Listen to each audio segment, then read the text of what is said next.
You wanted the best. You've got the best podcast. The hottest podcast in the world.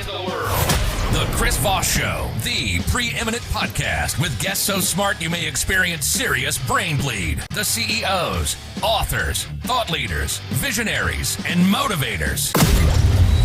Get ready. Strap yourself in.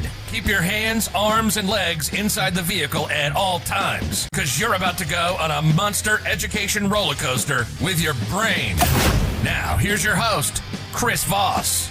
Hi, folks. It's Voss here from the ChrisVossShow.com, the ChrisVossShow.com. Welcome to the big show, our family and friends, the Chris Voss Show family, the family that loves you but doesn't judge you, at least not as harshly as that one time you took apart your dad's watch and then you couldn't put it back together, and you showed him how great you were at achieving on doing his favorite watch, and he beat you silly and grounded you for a month, which is what my dad did when the two of us tried to do it, me and my brother.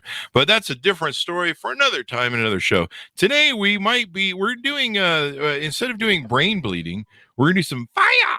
We're gonna do some fire on the Chris Voss Show, as they like to. The kids say it that way, I think. So we're gonna be talking about fire, and if that doesn't cook you up and light you up, and I don't know, I need some more metaphors for fire.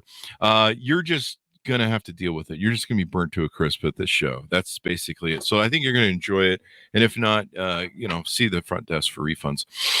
Today we have an amazing gentleman on the show, and we'll be talking to him about some of the cool stuff that he does, motivation, etc., etc.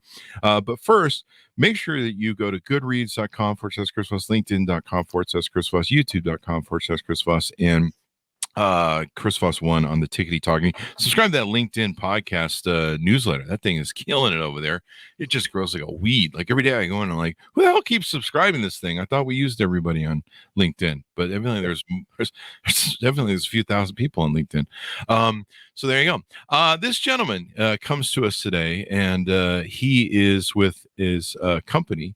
If I can find the right tab here, Dave Albin joins us today. His company is called Firewalk Productions LLC, or as it's known in certain countries, Firewalk. I don't know. That's a horror. That's not even funny, Chris. Anyway, guys, he went to work. It's kind of funny. Yeah, that's what we do on the show. We just kind of half die, half kill on the show, and hopefully it's funny. So he went to work, Dave did, to the personal development industry by attending a seminar with Tony Robbins in 1995, where he did his first Firewalk. Tony Robbins, there you go.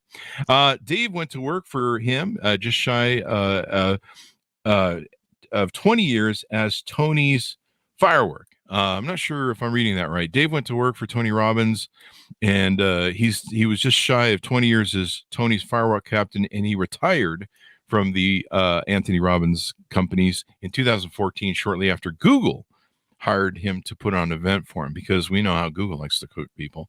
Have you seen my search history lately? Don't. That's right. There you go. I think he hired them to put Google Plus out of business, burn them down. His company, Firewalk Productions LLC, was born in 2014.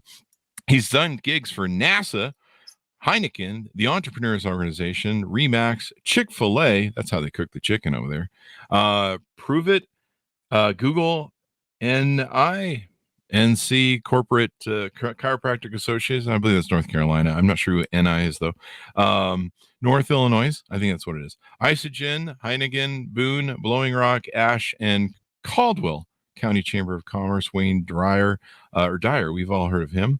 YMCA, Tony Robbins, and many others. Welcome to the show. How are you, Dave? Hey, Chris. Thanks for having me, man. There you go. I'm stoked to be here. That's it. If we're going to talk fire, right? There you go. I think you have Heineken twice in your. Do I? Yeah, you got it twice in your bottle. I only had two. Yeah, you got to make sure you're not drinking this stuff while you're writing out the bio. So welcome to the show. You are the number one Firewalk instructor in America. There you go. Well, it sounds right. That's what they wrote. Now, this is a great way to pick up chicks at the bar, I think.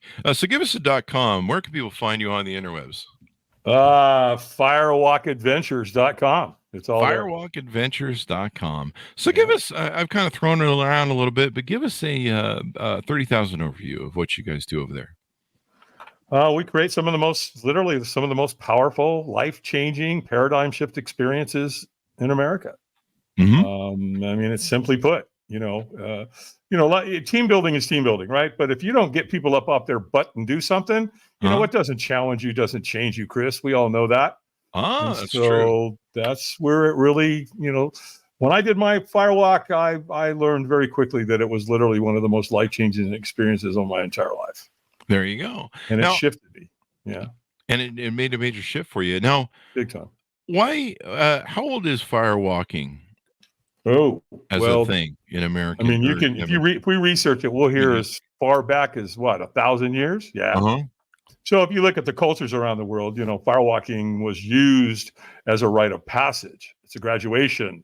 It's a point of, for marriages and, manhood and womanhood. And so if we look at the Phoenicians and the people of India and the Polynesians, the Hawaiians, the Native American Indians, the Indo-Europeans, heck, the people of Portugal, Spain, all over the world has been used as a rite of passage. I think those people in Pompeii started firewalking, eh? They did. Yeah, they probably used a little too much wood. Something there. That's too soon there for the people of Pompeii. I apologize. I hope nobody's heard that's related. We forgive you. Yeah, there you go.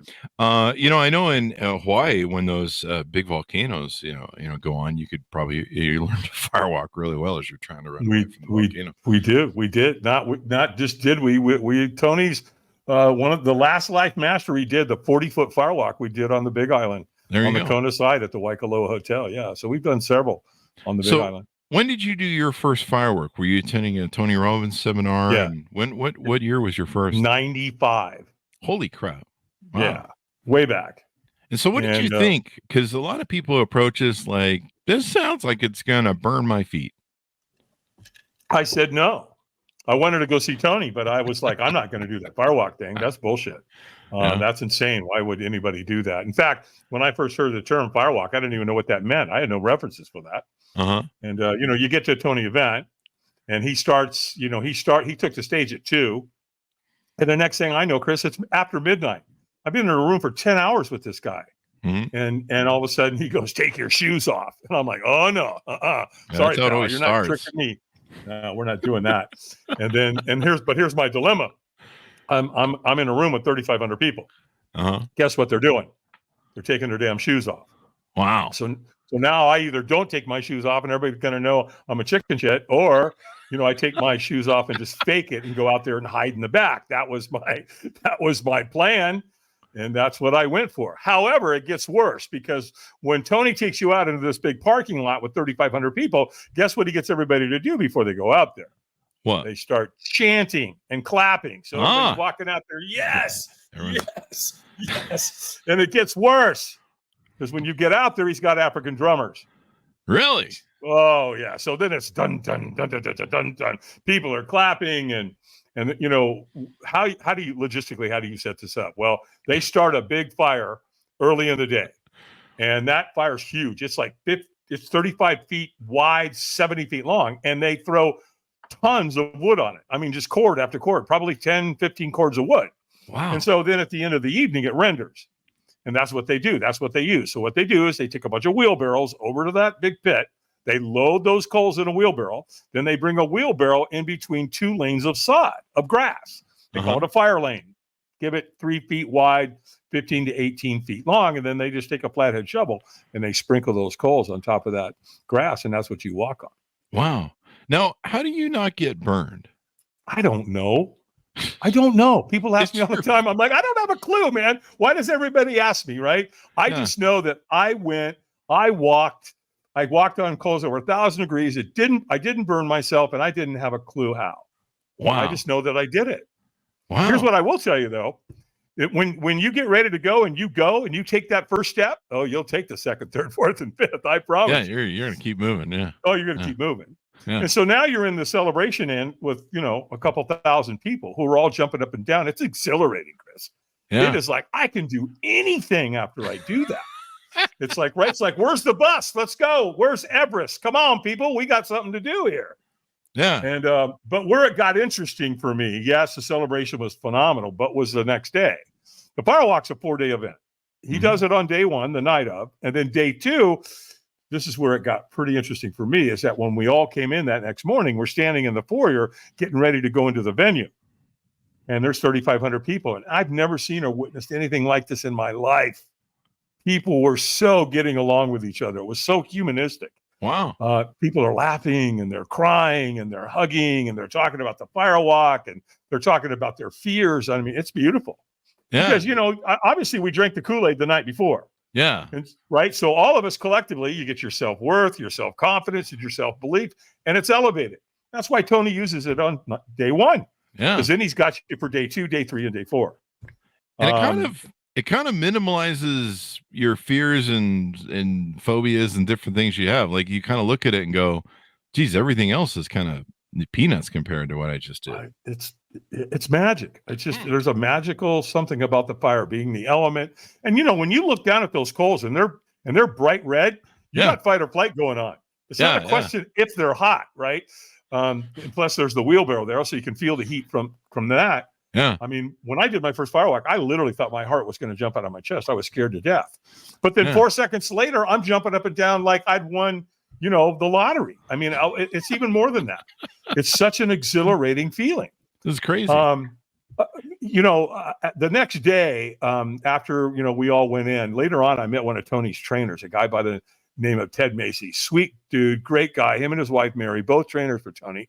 And I'm talking to him and I'm like, so you get to come into this environment and be around all this motivation and inspiration on a regular basis. Must be freaking awesome. And he's like, oh, God, yeah. Oh, I get to come here, 8-10 times a year.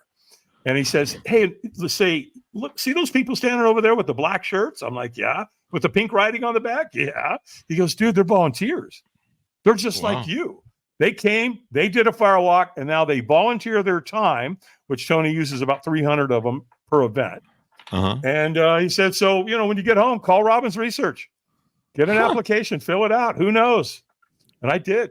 And 9 weeks after I filled that bad boy out, I got a letter in the mail that said, Dave Albin, congratulations. You've been selected to crew at the Anthony Robbins Companies. Wow. Oh, holy mackerel. Now my foot's in the door. And so they look at, the application's got, like 5 pages. So it looks at who you are and what you do and what you're capable of. And then they kind of decide where they're going to put you in that crew.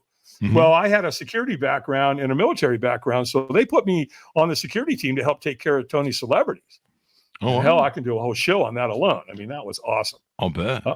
And then because I lived on a farm, they knew I knew how to use tools, a hatchet, log splitter. They put me on the fire team, which is right where I wanted to go.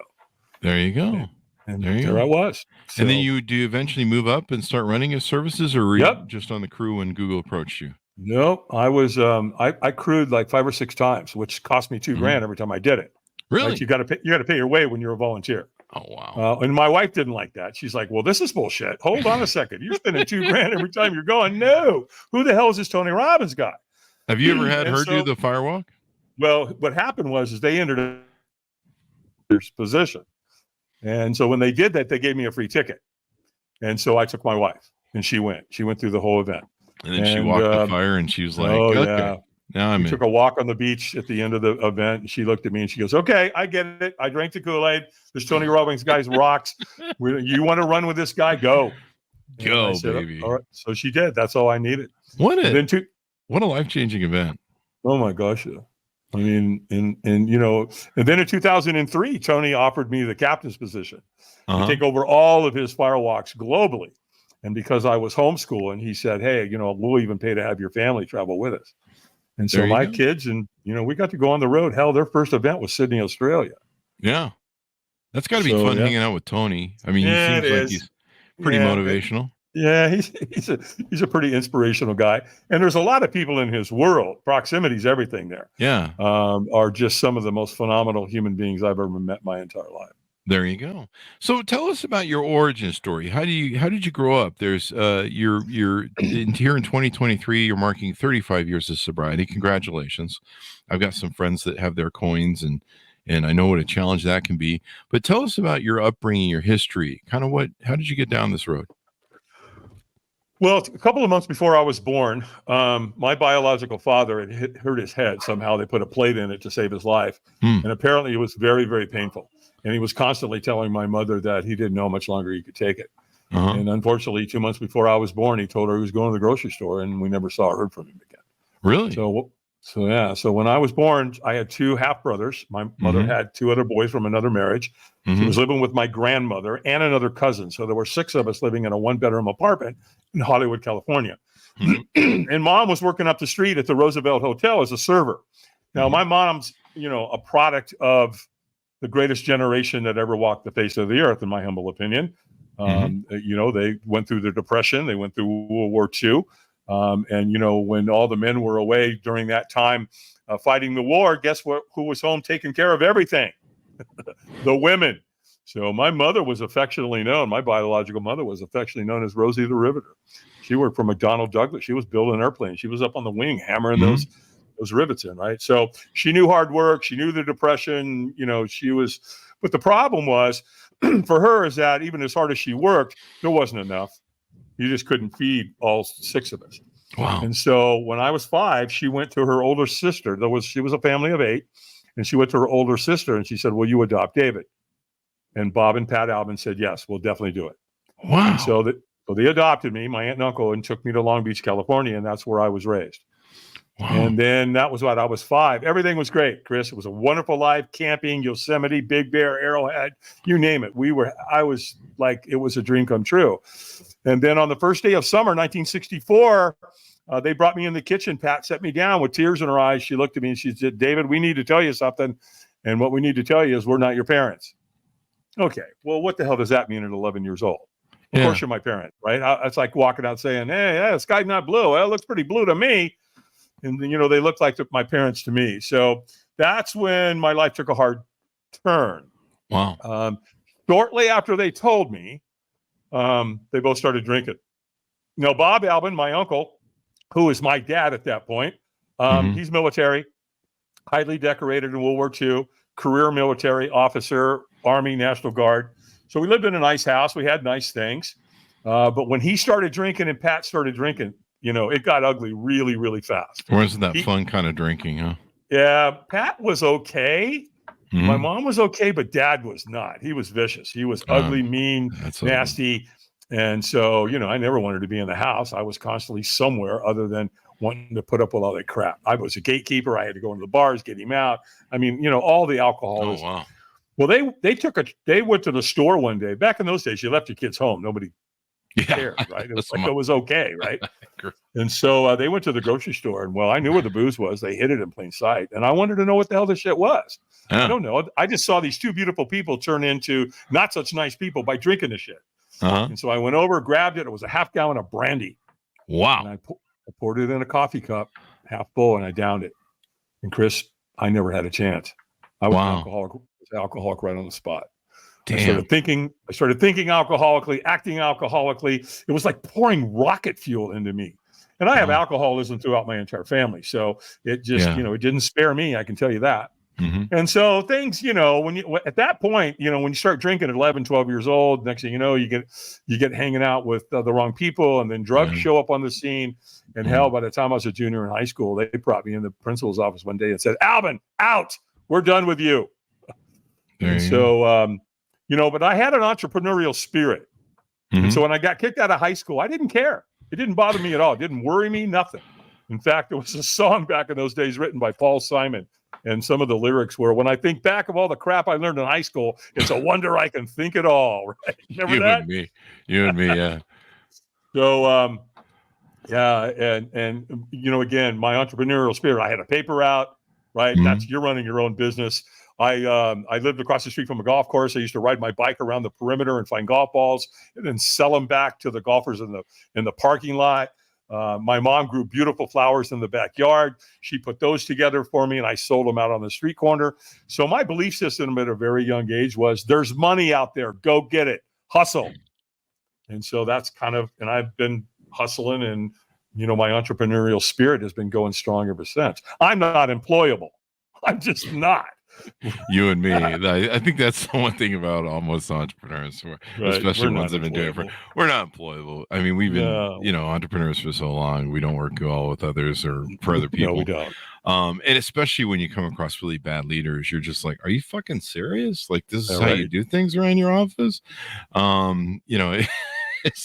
you ever read a book on leadership? Do you even know it? Really? Do you even know how to spell it? So let me ask you this. You're grossly addicted to drugs and alcohol. When did you sober up and make the realization to, I guess, join AA and make that first step? That happened on June 8th, 1988. Wow. So I'm in my third marriage. I'm married to a woman who's got 3 kids, or my stepkids. Wow. I'm living in the basement. They're upstairs. They want nothing to do with me. Wow. And when I woke up on June 8th, 88, I said, that's it. We're done. I'm out. I'm not doing this anymore. I was in so much pain, Chris. Yeah. You know, the emotional pain, the physical pain, the struggle of having to drink and drugs. And, it was just bad. And so I said, okay, well, I'm done. So the pain stops today. So my only thought in that moment was put a bullet in my head. And as I'm loading and ready to do that, putting the pistol in my mouth, I go, wait a minute, hold on a second. You pull that trigger and maybe your problems are over. But those 3 kids upstairs that you love and care about, you're going to kill them with that same bullet. Wow. You can't do that. You just can't. Don't be an asshole. Don't be a jerk. Can you imagine what that's going to do to them? Yeah. I didn't even know what PTSD was back then, but it would have so ruined their life. And so I said, so come up with another plan, pal. Figure something else out. And all of a sudden, the next thought I had was, we'll call Alcoholics Anonymous. There you go. But you know what, Chris? I didn't know who the hell AA was. I'd never been to a meeting. I didn't know anybody who was in AA. Where the hell did that come from? I had no idea, other than divine, intervention, where, that name Alcoholics Anonymous popped in my head. So I called them. And I got this wonderful human being on the phone. I nicknamed her Madge. And the reason I did is because she talked like this. She smoked 2 packs of Pall Mall non-filters a day. Wow. She was a badass, man. But she was a gatekeeper, right? Her job is to interview you and see if you're worthy of her calling somebody to come pick your happy ass up. And so she did. And she called a guy named Lauren. He came and got me, took me to, he stayed with me all day. I went to a 12:30, 4:30, a 6:30, and an 8:30 meeting. And when I was there, they took a big book of Alcoholics Anonymous, and they wrote in it. It was an all men's group. And so they wrote in there in the book on the front cover, before you take that first drink, call one of us. And then they put their first name and their phone number. And they sent me home with that. And one day turned into 2 turned into a week turned into a month. And I got one of these. It said 1 month. And then I got one for 2 months, 3 months, 6 months, 9 months, and 1 year. Well, where the personal development part of this showed up was I had insomnia. So I'm up late at night all the time. Hell, my sleep patterns were all over the place. Yeah. And sure enough, there he is, 1988. Mr. Enthusiasm, Mr. Gunthy Ranker, who owned the airways at nighttime. There he is, a young Tony Robbins selling personal power, a 30-day program for total success, the man called it. And sure enough, he said a couple things. I really didn't like the guy, to be candid.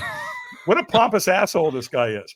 Right? He's all motivated and shit, and I'm not motivated. But he got me, Chris. He got me a couple times. One of the things he said was, we'll do more to avoid pain than we will to gain pleasure. I'm like, well, hell, that's why I drank. That's why I used drugs. I was either chasing pleasure or trying to avoid pain. But what really got me, he said, the driving force in our life, how we make decisions, is we do them out of inspiration or desperation. I thought, shit, I'm pretty desperate. Maybe I should listen to this guy. There you go. So I did. Broke out my American Express card, bought the program. They sent it to me in a big box, and it came on these little white things called cassette tapes. Yeah, I remember that. You remember those? 8 tracks, reel to reel. I got a lot of the Nightingale Conant things. I think I was on a subscription with Nightingale Conant. Remember that? Oh, were you really? Yeah. Oh, you were all in. Oh, I was all in. Yeah. In fact, I got records of some of the really old guys. Napoleon Hill and stuff. My dad had like records. Norman Vincent Peale. Yep. There you go. Oh, yeah. Wow. Yeah. Zig Ziglar, of course. Yeah. Zig Ziglar. And I forget who the radio guy was. Tommy Hopkins? Not Tommy. There was a big radio guy who was really into motivational. It wasn't the Acres of Diamonds guy, but I forget. But I have I think it's the secrets of, I don't know. I'd have to pull it up, but yeah. So congratulations, 35 years of sobriety, man. Oh, thanks, man. That's a lot of Yeah. work. I know for some people it's a day-to-day battle. Now you run your own company. You've been running it for 20 years now? No, well, I was with Tony almost 20 years, but I started Firewalk Productions in 2014. Okay, there you go. And that came at the advice of when I went to Google and I did that gig for them. They wanted to do a firewalk and they wanted to do it in the middle of the day. I said, nope, we don't do firewalks in the middle of the day. It's a safety concern. But I tell you what we can do. We could do it. We could do a glass walk. And they're like, what? A glass walk? Like walking on broken glass? I'm like, what? Yep. They're like, ooh, tell us about that. So shit. Next thing I know, there I am. Well, one of the Google executives, after the glass walk, we're sitting there, we're having lunch. They're having a couple of beers after the event and all that, and turns to me and he said, hey, man, listen. He goes, I don't know if you noticed or not, but you're at the top of your game. He said, there's a huge marketplace for corporate team building at your level. So I know you work for Tony and that's all great. He said, but you may want to think about starting your own gig because there's a marketplace out. There's a huge marketplace for you out there. Mm-hmm. And I'm sitting in Mountain View and a Google executive is telling me that I should start my own business with corporate team building. Maybe I should listen to this guy. Yeah. Yeah. I did. I went back to Tony and said, hey, man, I need to talk to you after the event. And so we sat in the green room and I said, hey, man, I just did a gig for Google. And he goes, yeah, you're leaving, aren't you? Yeah, I am. And you're in good shape, man. You don't need me anymore, Tone. I've been with you for 20 years. You got a half a dozen people out there in that parking lot that can do my job. So you're good. There you go. So talk to us about what you do now. Looks like you have the glasswalk experience. You have the firewalk experience. And you, I guess, put these on for corporate events and stuff like that? Yeah, sure. You know what I did? I took the firewalk to another level. I'm going to go ahead and give myself kudos for this and a pat on the back. I brought the board break experience into it, right? So board break, right? Think martial arts, think dojos, think moving from a white belt to a yellow belt. What do? You break a board with your hand. You break a board with your elbow, your knee, your foot, whatever. And so they've been using it in the martial arts for years. Well, I decided to bring it in, but here's what I do with it. I take the board and I have them write something on front of the board they want to move towards. I have them write something on back of the board they need to move away from. And then I have them write anybody's name on that board that they're in conflict with, right? So if forgiveness or reconciliation is part of that relationship, that shit ends tonight. Quit carrying around resentments about another human being. It does not serve you. Wow. And then to create the rite of passage, I have them write anybody's name on the board that they've lost. Right. So then we go out in the parking lot. I set up the board break stations. We break the boards. We walk them in a circle. Then we do the firewalk. They come back. They throw their boards into the fire. We get it on video. We get it. We get pictures for them. And then I do a breathing exercise and I calibrate all of their hearts. So right after the firewalk, I put them in a group and I take them through a process so that all of their hearts start beating at the same time. Really? And then before they leave, I give them one of these. And you can't see it very well as a glare, but it's the coals from the firewalk. So it'll say, I firewalked in 2023 with, XYZ. Oh, and you get the coal so you can say, I did it. People are just like, yeah, whatever. You did the firework. Yeah, I got the coal right here, man. Yeah, I did it, right? Here's a picture. Here's a video. Kiss my ass. I did it, right? I love that, man. This cult's awesome, man. I'm leaving Scientology. What? L. Ron Hubbard? Oh, come on, man. Dianetics? What are you doing here? I'm still trying to get clear. I don't even know what the fuck that means, but I don't know what they keep running checks. That's funny, man. Yeah. I dabbled in it a little bit. I had this really hot chick. I was walking in the park one day and she came up to me and started talking to me. She got me there. So I went through the bull baiting. Huh? Did you? Oh, yeah. I didn't do the bull baiting. I got suckered in one time on a personality test when I was in I was about 20 or something. And they had a little ad and they're like, hey, you want a personality test? And I'm like, I'll take a personality test. Sure. And so I went in. I think they got me for $5 to buy the book. And they're like, you should come back. And I'm like, I'll read your book and I'll be back. But I grew up in Mormonism, so I already got hooked by one.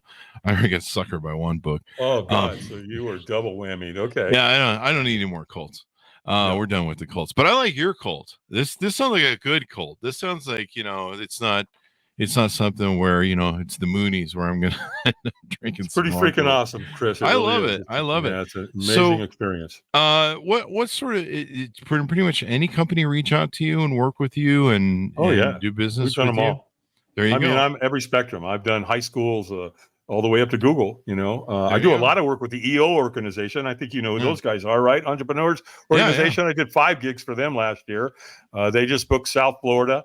So we love EO. They're all entrepreneurs. They're all very successful. You can't even get in to the Entrepreneurs Organization without being invited, and then you got to show 3 years financials. You got to grossed at least $1 million a year, or they don't even per year, or they don't even let you in. There you go. You work with NASA. Here, let me pull this up. I pulled off of it. NASA, Google, Notre Dame, Entrepreneurs Organization, Tony Robbins, the YMCA, Chick-fil-A, Remax. In fact, they probably cooked the. I hear they cooked the Chick-fil-A on the Firewalk. Come on, man! Chick-fil-A owns the airways when it comes to chicken. Let's just be honest. There it is. They do make good chicken. Heineken. A few other people on here. I think I see some Huskies. Count. I don't know. I lost count. Yeah, you lose count after a while. Well, this is pretty awesome. Hilton, Four Seasons, Snowbird, Marriott, Waldorf Astoria, Embassy Suites. So great things. So if I'm a corporate executive out there thinking, well, what are my people really going to get from this? It seems obvious, but tell us what you see when companies hire you. What you think the company's net benefit is really going to be? Well, typically there's three different times a company's going to call me. One, if there's a total breakdown. It is falling through everybody's fighting, the dissension, mask wearing, vaccines, whatever. Everybody's fighting over shit. And so they bring me in, to bail it out. And so the other time they call me is when things are, they're okay. They're not great. They're not bad. Somewhere in between. And then they call me when they're at the top of their game and they want to take it to the next level. There you go. So most CEOs realize what doesn't challenge you doesn't change you. You're not going to put a bunch of people in a seminar room and talk to them, for several hours and it changed their life. It's just not going to work like that. Navy SEALs don't become SEALs by sitting in a classroom. They become Navy SEAls by putting their happy ass, in the ocean, the Pacific Ocean, off the coast of San Onofre, and let them swim with sharks for 3 or 4 hours. Doing Hell Week. Doing Hell Week. That's what exactly. There you go. Right. So that's really the point. There's got to be emotion. And there's got to be motion at the same time. And that's what happens. So you get them up together. And, and I saw that at my first event. I saw what it was like. 1,000 people standing down there in the celebration inn after the Firewalk, jumping up and down and getting crazy like nothing I'd ever seen. And then the next day, that's when I really knew that it worked. Because I saw the camaraderie. I saw 3,500 people come into that event who didn't know each other, and they were getting along like nothing I'd ever seen or witnessed. And I've never seen it other than my own Firewalks or another Tony Robbins seminar. So it works. It's guaranteed to work. Yeah. And, by the time they get to me, they've done the research. They're like, okay, the big thing is that, they're thinking somebody's going to get hurt. Are we going to get sued? Are we going to get hurt? The liability side, when the attorneys get involved, here's what I can tell you. I've walked close to 500,000 people. Wow. Nobody's ever been hospitalized. No one's been sued. Wow. It's not that dangerous. You know what's dangerous? Put your kids in soccer. Hey, that's true. Yeah. Right? Play football, wrestle. Yeah. No, it doesn't. I know it sounds really dangerous, but what's the worst thing can happen? Burn your foot off and die? Yeah. No. I pulled a hamstring getting off the couch the other day. So don't do that. That's serious. I should have just stayed there. Yeah, definitely. Hey, I got an idea for you. The Firewalk thing is awesome. And then you got the glass walk there. What you need to have for when there's contention in offices, you need to have the plank walk. Oh no, Legos. where you basically we all decide, hey, Bob over there's got to walk the plank because his reports suck. Or I like Legos. Put them on Legos. They'll shut the hell up really fast. Yeah, there you go. Do the Lego walk. I like that. We've all stepped on a Lego. You got kids. Every mom out there that's listening right now goes, he's right. I stepped on that damn thing. It hurts. That should be like a birth control device. Yeah. You think you want to have kids and be a parent? Do the Lego walk first. Prove you can do this. You can do anything as a parent. It's funny, We're but going to it's not make you funny lose 'cause sleep for a week first, and then you got to do the Lego I walk. still got a scar on my foot of the damn Lego I stepped on in my son's room. So you still got a scar of the Lego, and you've done like a million walks on the Right, thing. exactly. Yeah, Firewalk is no big day. So companies do a thing when they're trying to motivate people where they do a pizza party. So where's pizza party compared to the Firewalk on the scale? I'm just there's a lot to be said for a Papa John's pizza. I don't know. That's true. That's true. But so it's kind of become a cliche, I think, in the business world. They make fun of it a lot on LinkedIn, where they're like, "Oh, so we're gonna do another pizza party, huh? Well, morale's down. You get pizza, and we're gonna go golfing this year, and John's gonna win the fucking thing again. He wins it every single year, that bastard." So, do you have any events that you have coming up that you do just for your stuff, or you only do it when clients have stuff? No, matter of fact, next Tuesday I have the Dave Albin Firewalk Academy. So I'm up here in the Appalachian Mountains in northwestern North Carolina, and so I got a whole bunch of people coming up, and I'm gonna take them through the academy. So I'm gonna train them all the stuff that I've learned over the last 3 decades. Oh wow! So we teach them the firewalking, the board break, the brick break, the arrow break, the rebar bend, the glass walking, all of it. Insurance, how to talk to fire marshals, the whole academy. When they graduate, they can go put on an event. Oh wow, that's kind of. But I've got several other events on the books. Yeah, there you go. I do private firewalks if that's what you're asking. No, I've had some celebrities and some athletes, professional athletes, call me. They're just like, and they're like, "Hey, would you?" And I go, "Yeah, you want to come up to my cabin in the Appalachian Mountains? I've got an Airbnb room. You stay for a couple of nights, and let's find out what's going on with you, and let's get to it." There you go. As long as you don't hear banjos on the river, you're okay up there. Whatever. I don't know what that means. Well, this sounds like a lot of fun and a great way to inspire people, build leadership, build team camaraderie. Kind of blow people's minds, get them to that next level thinking and stuff. How can people reach out to you and get to know you, get to try and onboard with you and do business? Again, just go to firewalkadventures.com. Firewalk Adventures is one word.com. It's all there. The academy's there, the glass walk, firewalking, my calendar's there. I'm very accessible. Tell me what's going on with your company. Because I personally, I design the event around the company and what's going on. If they're launching a product or there's been a breakdown, there's culture upliftings, whatever, let me know what's going on and we'll get to it. There you go. Well, this sounds awesome. We really appreciate you coming on the show, Dave. Yeah, thanks, Chris. I appreciate you having me. There you go. Man. Burning energy, and you were just on fire for the show. Yeah, we were. Absolutely. There you go. Flame on. Flame on. There you go. Thanks, Dave, for coming on the show. Thanks, Monis, for tuning in. Go to goodreads.com/Chris Voss, LinkedIn.com/Chris Voss, YouTube.com/Chris Voss, and Chris Voss1 on TikTok. Thanks for tuning in. Be good to each other. Stay safe, and we'll see you guys next time.